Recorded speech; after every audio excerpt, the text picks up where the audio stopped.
100번의 회의보다 한 번의 기도가 더 중요한 이유라는 제목으로 오늘 하나님 말씀 전하겠습니다. 다윗 왕의 아들 압살롬이 헤브론이라는 곳에서 쿠데타를 일으켰습니다. 세력을 모아 자신이 이스라엘을 이끌 새 왕이라고 이제 선포를 하죠. 압살롬은 실제로 왕이 될 만한 많은 자질을 가진 사람이었는데요. 출중한 외모는 사람들의 이목을 끌기에 충분했습니다. 대단히 주도 면밀하게 행동하는 사람이었는데요.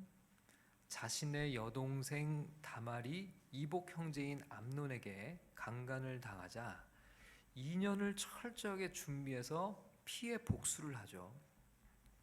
압살롬은 이 일로 타국에서 3년간 망명생활을 하고 돌아오는데요.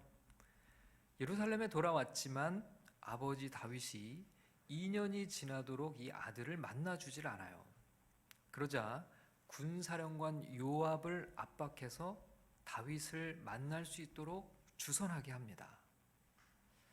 아마 압살롬은 이때 쿠데타를 마음먹었을 거예요. 그러나 즉각 실행하지 않습니다. 4년을 또 준비를 해요. 그가 했던 일은 민심을 사는 것이었습니다. 백성들의 마음을 먼저 자기에게로 향하도록 4년 동안 작업을 해요. 압살롬이 이 다윗 왕에게 백성들이 재판을 받으러 올 때를 노립니다. 그리고 그들이 왕을 만나기 전에 자신이 먼저 만나요. 그러면서 그들의 억울한 마음을 위로하고 도와주기로 약속하죠. 이렇게 백성들의 마음을 훔칩니다. 자, 이제 4년간 민심이 자신에게로 향하도록 철저하게 쿠데타를 준비한 거죠. 드디어 때가 됐을 때, 이 때가 됐다고 여겼을 때 압살롬이 헤브론으로 갑니다. 여러분, 이 헤브론은요, 다윗이 온 이스라엘의 왕으로 세워지기 전에 유다 지파의 왕으로 7년 6개월 동안을 다스렸던 아주 상징적인 곳이죠.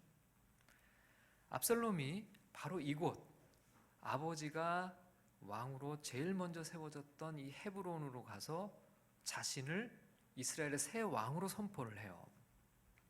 여러분, 이런 면면을 봤을 때 압살롬은 매우 용의주도한 사람이고 상당히 똑똑한 지혜로운 사람이라는 것을 알 수 있어요.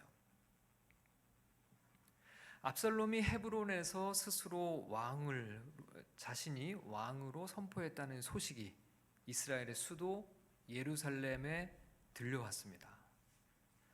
백성들의 민심도 압살롬에게 기울어 있을 정도였으니까 그야말로 이제 성공을 눈앞에 둔 쿠데타였어요.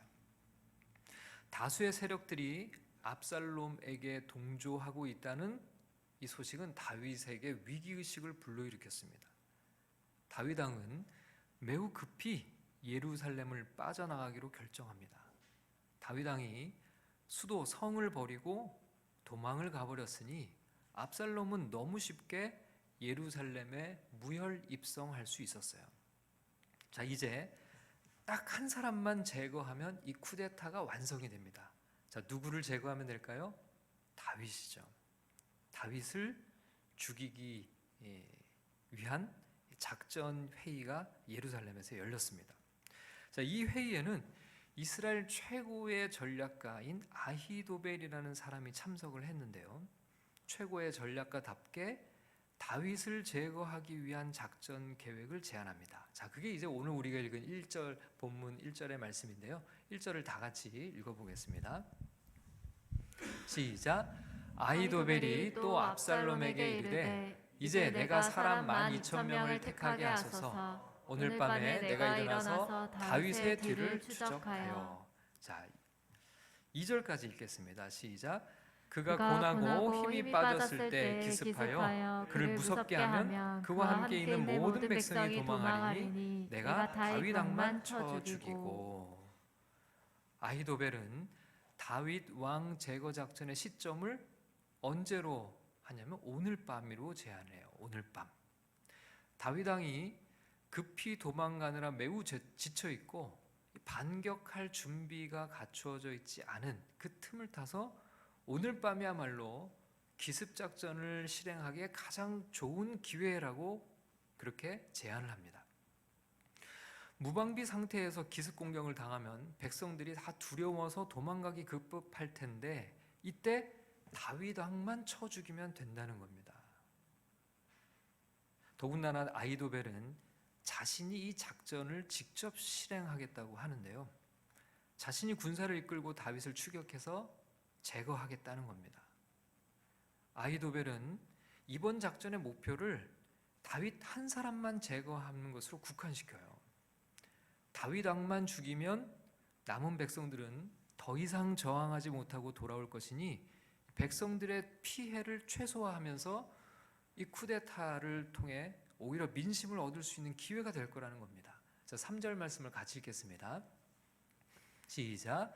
모든 백성이 당신께 돌아오게 하리니 모든 사람이 돌아오기는 왕이 찾는 이 사람에게 달렸습니다. 그리하면 모든 백성이 평안하리이다 하니. 쿠데타를 완성하려면 백성들의 민심을 사는 것이 얼마나 중요한지를 압살롬도 잘 알고 있죠. 아무리 다윗의 편에 있는 사람들이라고 하더라도 이들을 다 포용하고 자신의 편으로 끌어들일 수 있다면 최상의 결과를 얻을 수 있는 거죠. 자, 여러분들이 이 회의, 지금 이 작전 회의에 참석했다면 아히도벨이 제안한 이 작전 계획에 여러분은 어떻게 찬성하시겠습니까? 아니면 반대표를 던지겠습니까? 이 회의에 참석했던 참석자들은 만장일치로 아히도벨의 제안에 찬성했어요. 자, 4절 말씀을 읽겠습니다. 시작. 압살롬과 이스라엘 장로들이 다 그 말을 옳게 여기더라.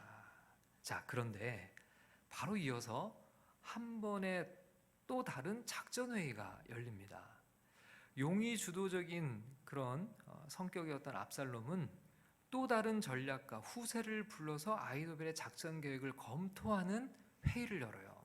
자, 5절 말씀을 읽겠습니다. 압살롬이 이르되 아렉 사람 후세도 부르라. 우리가 이제 그의 말도 듣자 하니라. 다시 회의가 시작이 됐어요. 조금 전에 아히도벨의 작전 계획을 실행하기로 만장일치로 의결을 했는데요. 그 작전 계획의 성공 가능성을 다시 한번 교차 검토하자는 거예요. 자, 6절 말씀을 읽겠습니다. 후세가 압살롬에게 이르매 압살롬이 그에게 말하여 이르되 아히도벨이 이러이러하게 말하니 우리가 그 말대로 행하랴. 그렇지 아니하거든 너는 말하라 하니. 자, 후세에게 아히도벨의 작전 계획을 한번 평가해 달라는 겁니다. 자, 미리 한번 또 검토해 보는 거죠. 이렇게 압살롬은요, 참 치밀한 사람이었어요. 혹시 이 작전에 대해서 다른 의견이 있다면 조언해 달라는 거죠. 자, 그러자 전략가 후세가 아히도벨의 작전 계획에 대해 매우 부정적인 평가를 내놔요. 7절 말씀을 읽겠습니다. 후세가 압살롬에게 이르되 이번에는 아히도벨이 베푼 계략이 좋지 아니하니다 하고. 자, 모두가 좋다고 여긴 아히도벨의 작전 계획에 대해서 후세는 전혀 다른 의견을 내놓고 있어요. 그러니 압살롬을 비롯해서 모든 사람들이 귀 기울여 무슨 이야기를 할까 집중해서 듣기 시작합니다. 자, 후세는 아히도벨과 상반된 의견을 제시하는데요. 8절 말씀을 읽겠습니다. 또 후세가 말하되 왕도 아시거니와 왕의 아버지와 그의 추종자들은 용사라. 그들은 들에 있는 곰이 새끼를 빼앗긴 것 같이 격분하였고 왕에 붙이는 전쟁에 익숙한 사람인즉 백성과 함께 자지 아니하고. 그리고 후세는 다윗의 친구인데요. 다윗을 잘 아는 이 후세가 이야기하기를 다윗 왕은 그렇게 만만한 존재가 아니라는 것을 먼저 강조해요. 자, 다윗과 함께 하고 있는 사람들은 전쟁 경험이 아주 풍부한 사람들이라는 거죠. 여러분, 이 부분은 쿠데타를 일으킨 압살롬의 약점이기도 한데요. 압살롬은 실전 경험이 전혀 없는 사람이었어요. 이에 반해 다윗 왕은 전쟁에 익숙한 사람이다라고 이야기를 하죠. 그러니 전쟁 경험이 많은 다윗은 기습 공격을 대비하고 있을 거라는 거예요. 자, 그러면서 9절 말씀을 함께 읽겠습니다. 시작. 지금 그가 어느 굴에나 어느 곳에 숨어 있으리니 혹 무리 중에 몇이 먼저 엎드러지면 그 소문을 듣는 자가 말하기를 압살롬을 따르는 자 가운데서 패함을 당하였다 할지라. 기습 공격을 대비하고 있는 다윗 왕에게 오히려 역습을 당할 가능성이 있다는 겁니다. 그렇게 되면 오히려 전세가 불리해질 수 있다. 대대적인 전쟁을 벌인 것도 아닌데 우리 쪽 병사 몇 명이라도 죽게 되면 우리 쪽이 쥐고 있다라고 하는 소문만 퍼지게 될 것이다. 그러면 압살롬 쪽에서 쿠데타를 지지했던 세력들마저도 급격하게 와해될 가능성이 있다. 이런 이야기를 하고 있는 거예요. 10절 말씀을 읽겠습니다. 시작. 비록 그가 사자 같은 마음을 가진 용사의 아들일지라도 낙심하리니 이는 이스라엘 무리가 왕의 아버지는 영웅이요 그의 추종자들도 용사인 줄 알미니이다. 다윗 왕은 전쟁 영웅이죠. 그러니 많은 사람들이 다윗을 전쟁 영웅으로 알고 있는데 우리가 조금이라도 병력의 손실을 초래한다면 우리의 이 상황이 매우 불리해질 가능성이 많다. 그러니 신중에 신중을 기해서 접근해야 된다. 그래서 아히도벨의 오늘 밤 기습 작전은 매우 위험한 작전이 될 수 있다. 그렇게 이야기를 하면서 이제 자신이 생각한 새로운 작전 계획을 제시해요. 11절 말씀을 읽겠습니다. 시작. 나는 이렇게 계략을 세웠나이다. 온 이스라엘을 단부터 브엘세바까지 바닷가의 많은 모래같이 당신께로 모으고 친히 전장에 나가시고. 후세는 이스라엘 전역에서 대규모로 병력을 동원하라는 거예요. 그리고 큰 군대를 조직하라는 겁니다. 아히도벨의 작전이 다윗 왕만 딱 집어서 제거하는 기습 암살 작전이었던 반면에 후세의 작전은 다윗 왕의 추종자들까지도 단 한 명 남기지 말고 전부 죽이는 대대적인 이 토벌 작전이에요. 자, 12절을 함께 읽겠습니다. 시작. 우리가 그 만날 만한 곳에서 그를 기습하기를 이슬이 땅에 내린 같이 우리가 그의 위에 덮여 그와 함께 있는 모든 사람을 하나도 남겨두지 아니할 것이요. 대규모의 군대를 동원해서 다윗 왕과 또 그의 추종 세력을 완전히 토벌해야 한다는 것이 후세의 주장이었어요. 심지어는 다윗 왕과 그 추종자들이 어느 성으로 도피해서 그 성에서 저항을 하면 그 성을 완전히 초토화시키자, 그렇게 이야기를 합니다. 자, 13절을 읽겠습니다. 시작. 또 만일 그가 어느 성에 들었으면 온 이스라엘이 밧줄을 가져다가 그 성을 강으로 끌어들여서 그곳에 작은 돌 하나도 보이지 아니하게 할 것이다. 아멘. 여러분, 후세는 여기서 비유적인 표현을 사용하는데요. 다윗 왕이 어느 성에 들어가면, 그래서 거기서 저항을 하면 그 성을 밧줄로 묶어서 끌어다가 강물에 쳐넣어버려야 된다는 거예요. 돌 하나도 남지 않게 완전히 초토화시키고 제거하라 하는 그런 계획을 우리가 세워야 된다는 거죠. 여러분, 지금 두 번의 회의가 열렸는데요. 이 두 회의에서 전혀 다른 작전 계획이 제시됐어요. 아히도벨은 소규모 병력을 활용한 기습 작전으로 다윗 왕만 제거하는 암살 계획이었습니다. 이에 반해 후세는 기습 작전은 오히려 위험하다. 역습의 기회를 제공할 뿐이다. 대규모 병력을 동원해서 다윗 왕뿐만 아니라 그의 추종자들까지 전부 제거하는 그런 전면전을 벌여야 한다. 이렇게 주장을 했어요. 자, 이렇게 두 번의 회의에서 전혀 다른 상반된 작전 계획이 지금 앞에 놓여지게 된 겁니다. 자, 이제 여러분이 선택하십시오. 여러분이 지금 작전 회의에 참여했다면 여러분은 어떤 작전을 고르시겠습니까? 아히도벨의 기습작전인가요? 아니면 후세의 대규모 전면전인가요? 여러분, 우리도 인생을 살아가다 보면 항상 무언가를 결정해야 하는 순간들을 맞이하죠. 어떤 학교로 진학을 할 것인가? 어떤 직업을 선택할 것인가? 어떤 직장에 들어갈 것인가? 집을 언제 매매할 것인가? 어디에 투자를 할 것인가? 어떤 사업을 할 것인가? 여러분, 이렇게 무언가를 결정해야 할 때 우리는 회의를 엽니다. 다양한 의견들을 앞에 펼쳐놓고 의논을 하죠. 그러다 보면 이렇게 상반된 선택지가 우리 앞에 놓여져요. 때로는 그때 그 선택을 하기가 정말 잘했다라고 생각되는 그런 결정이 있는가 하면, 때로는 그때 왜 그런 선택을 했을까 하는 그런 결정들도 있죠. 미국의 금리가 큰 폭으로 상승하면서 우리나라 금리도 계속 오르고 있습니다. 그러다 보니 주택시장이 꽁꽁 얼어붙었어요. 며칠 전에는 10년 만에 가장 큰 폭으로 주택가격이 하락했다는 뉴스도 들려오던데요. 이런 뉴스를 보면 제일 안타까운 이들이 떠올라요. 작년에 주택가격이 천정부지로 뛰어올랐을 때 뒤늦게 영끌에서 주택을 매수했던 많은 이들이 지금 직격탄을 맞고 있다고 해요. 여기저기에서 대출금을 끌어모아 최고점에서 집을 산 이들이죠. 고민하고 망설이다가 안 되겠다 싶어 무리해서라도 집을 샀던 것일 텐데요. 지금 그들의 고통이 이만저만이 아니죠. 집값은 하락하고 대출 이자는 눈덩이처럼 불어나고 있으니 말입니다. 더군다나 지금의 이 상황이 수년간 지속될 것이라는 전망들이 들려오는데요. 여러분, 이렇게 우리가 무언가를 결정해야 하는 순간 상반된 선택지를 항상 놓고 고민할 때가 많이 있죠. 그리고 그 결정에 의해서 우리의 삶이 참 많이 달라지는데요. 그런 선택의 순간 우리는 어떻게 해야 될까? 이런 순간 우리는 어떤 방법으로 어떻게 결정을 해야 하는가? 그 질문을 우리가 하게 됩니다. 자, 다시 본문으로 돌아가 보겠습니다.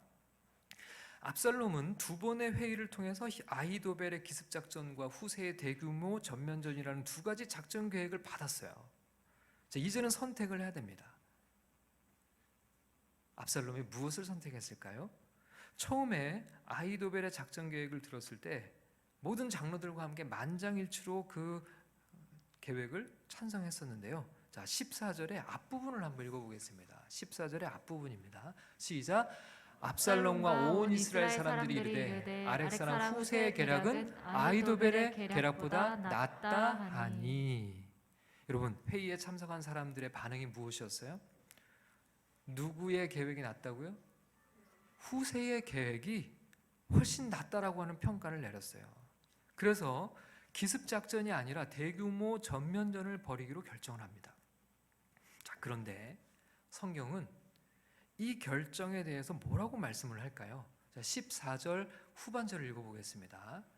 시작. 이는 여호와께서 압살롬에게 화를 내리려 하사 아히도벨의 좋은 계략을 물리치라고 명령하셨음이더라. 여러분, 자, 여기서 성경은 우리에게 매우 중요한 몇 가지 사실을 전하고 있어요. 첫 번째는 아히도벨의 계략이 더 좋은 것이었다는 겁니다. 여러분, 여기서 좋다는 것은 압살롬의 편에서 생각할 때 쿠데타를 성공시킬 수 있는 좋은 계략이었다는 뜻이죠. 여러분, 실제로 사무엘하 16장 14절을 보면 아히도벨의 예상이 정확했던 것을 확인할 수 있어요. 사무엘하 16장 14절을 같이 읽어보겠습니다. 시작. 왕과 그와 함께 있는 백성들이 다 피곤하여 한 곳에 이르러 거기서 쉬니라. 여러분, 진짜요, 다윗은 너무 급히 서둘러 예루살렘을 빠져나가는 통에 아무런 준비가 되어 있지 않았고 너무 피곤해서 한 곳에 이르러 쉬고 있었다는 거예요. 기습작전을 전혀 예상하지 못했고 무방비로 거기에 그렇게 한 곳에 모여 있었습니다. 그럼 마치 아히도벨이요, 요즘 전쟁처럼 드론으로 적진을 훤히 들여다보며 정찰했던 것처럼 다윗의 진영을 꿰뚫어 보고 있었어요. 아마 그날 밤 기습을 했다면 쿠데타 성공 확률은 100%였습니다. 정말 아히도벨의 계략처럼 다윗만 골라서 쳐 죽이고 그 모든 백성을 자기 휘하에 삼을 수 있는 아주 좋은 계략이었다는 거예요. 그런데 이 회의에서 왜 아히도벨의 작전 계획이 채택되지 않았는가에 대한 성경의 중요한 언급이 있어요. 자, 성경이 아까 본문 뭐라고 말씀을 하냐면 여호와께서 압살롬에게 화를 내리려 하사. 자, 아까 14절 본문 후반절을 한번 다 같이 읽어보겠습니다. 14절, 오늘 본문 14절입니다. 자, 후반절부터 다시 한번 읽어보겠습니다. 시작. 이는 여호와께서 압살롬에게 화를 내리려 하사 아히도벨의 좋은 계략을 물리치라고 명령하셨음이더라. 자, 여기 보니까요, 여호와께서 압살롬에게 화를 내리려 하사 아히도벨의 좋은 계략을 물리치도록 명령하셨다는 거예요. 여러분, 성경은 하나님께서 압살롬의 작전 회의에 개입하셨음을 표현하고 있어요. 하나님께서 압살롬의 쿠데타가 성공할 수 있는 작전 계획 대신에 오히려 압살롬의 쿠데타가 실패하도록 하는 작전 계획을 선택하도록 하셨다는 겁니다. 그러면서 하나님께서 그렇게 하신 이유를 성경은 압살롬에게 화를 내리려 하사라고 하시죠. 여러분, 압살롬은 모여서 무엇을 의논하고 있었죠? 아버지 다윗을 제거하고자 하는 목적에서 회의를 진행하고 있었어요. 아버지를 죽이고 이스라엘의 왕이 되고자 하는 시도를 모의하고 있었던 거죠. 여러분, 이스라엘의 왕은 누가 세우시는 겁니까? 하나님이시죠. 압살롬은 한 번도 하나님의 뜻을 물은 적도 없고 하나님의 허락을 받은 적도 없었어요. 대신에 자신의 목적을 관철시키기 위한 가장 좋은 방법이 무엇인가를 회의하고 있었던 거죠. 압살롬이 이런 의도에서 회의를 진행했던 반면 다윗은 무엇을 했을까요? 자, 그걸 보여주는 장면, 아주 중요한 장면이 사무엘하 15장 31절에 기록되어 있습니다. 자, 우리 같이 읽어보겠습니다. 시작. 어떤 사람이 다윗에게 알리되 압살롬과 함께 모반한 자들 가운데 아히도벨이 있나이다 하니 다윗이 이르되 여호와여 원하옵건대 아히도벨의 모략을 어리석게 하옵소서 하니라. 여러분, 여기 보니까 아히도벨은 이스라엘 최고의 전략가였는데요, 그가 압살롬의 편에 섰다라고 하는 소식을 다윗이 들었어요. 여러분, 이 소식을 들었을 때 다윗은 정말 힘이 빠졌을 겁니다. 다윗조차도 이 아히도벨에게 많이 의지하고 있었던 그런 전략가였는데요. 자, 이 소식을 듣고 다윗은 무엇을 했을까요? 아히도벨이 압살롬의 편에 섰단다. 자, 우리 모여서 그럼 우리는 어떻게 대처해야 되는지를 함께 회의하자라고 회의를 열었을까요? 아니에요. 다윗은 뭘 합니까? 하나님께 기도했어요. 여호와여 원하옵건대 아히도벨의 모략을 어리석게 하옵소서. 여러분, 우리가 오늘 살펴본 이 사건의 제일 마지막 14절은 다윗의 이 기도가 어떻게 응답되었는가를 보여주고 있는 사건이에요. 여러분, 14절 말씀을 다시 한번 읽어보겠습니다. 시작. 압살롬과 온 이스라엘 사람들이 이르되 아렉 사람 후세의 계략은 아히도벨의 계략보다 낫다니 이는 여호와께서 압살롬에게 화를 내리라 하사 아히도벨의 좋은 계략을 물리치라고 명령하셨습니다. 여러분, 자, 여기서 우리는 다윗의 기도에 하나님께서 이렇게 응답하셨다라고 하는 것을 성경이 보여주고 있다는 것을 발견할 수 있죠. 여러분, 사실 후세는 다윗이 심어놓은 스파이였어요. 여러분, 여기까지는 다윗이 할 수 있는 일입니다. 그런데 첫 번째 작전 회의에 후세가 참석하지 못했죠. 그 회의에서 아히도벨의 작전 계획이 만장일치로 채택이 되었어요. 거기서 바로 회의를 마치고 작전을 실행할 수도 있었거든요. 그런데 어떻게 돼요? 하나님이 개입하시죠. 압살롬이 갑자기 후세를 불러서 두 번째 회의를 엽니다. 아히도벨의 작전 계획에 대한 후세의 평가를 듣고 그의 작전 계획을 묻죠. 후세는 아히도벨의 계략이 매우 위협적인 것을 알고는 다윗 진영이 전열을 정비할 시간을 벌 수 있도록 하기 위해서 대규모 군사를 모아 전면전을 벌이자고 제안을 한 거예요. 자, 여기까지는 후세가 할 수 있는 일이에요. 그러나 압살롬과 그의 추종자들이 후세의 작전 계획을 채택하지 않고 아히도벨의 작전 계획을 채택할 수도 있는 겁니다. 자, 그런데 여기서 또 누가 개입하시죠? 하나님이 개입하시죠. 결국 아히도벨의 계략을 어리석게 해달라고 했던 다윗의 기도에 하나님은 이렇게 응답을 해 주신 것이죠. 여러분, 우리는 많은 경우요, 인간의 지혜를 모으고 대책을 세우는 회의를 하느라 정작 기도의 시간을 가지지 못하는 일들을 참 많이 봅니다. 여러분, 정말 중요한 걸 잊어버리고 사는 그런 모습이 신앙적으로 얼마나 어리석은가를 성경은 말씀하죠. 여러분, 역사의 주인은 누구신가요? 하나님이시죠. 내 인생의 주인도 누구신가요? 하나님이시죠. 여러분, 우리가 지혜를 찾고 대책을 수기하고 여러 사람의 의견을 묻고 함께 회의하는 거 물론 필요해요. 그러나 하나님 앞에 나가 하나님의 뜻을 묻고 하나님의 뜻을 알고 하나님의 도움을 구하고 하나님의 도움을 얻을 수 있는 기도의 자리야말로 가장 중요한 순간 아닌가요? 여러분, 바로 이것이 100번의 회의보다 한 번의 기도가 더 중요한 이유입니다. 저는 우리 새로운 교회가 이렇게 기도의 능력을 알고 기도의 응답을 누리며 살아가는 기도의 공동체가 되길 축복합니다. 그런 기도의 삶이 모두 되시기를 주님의 이름으로 축복합니다.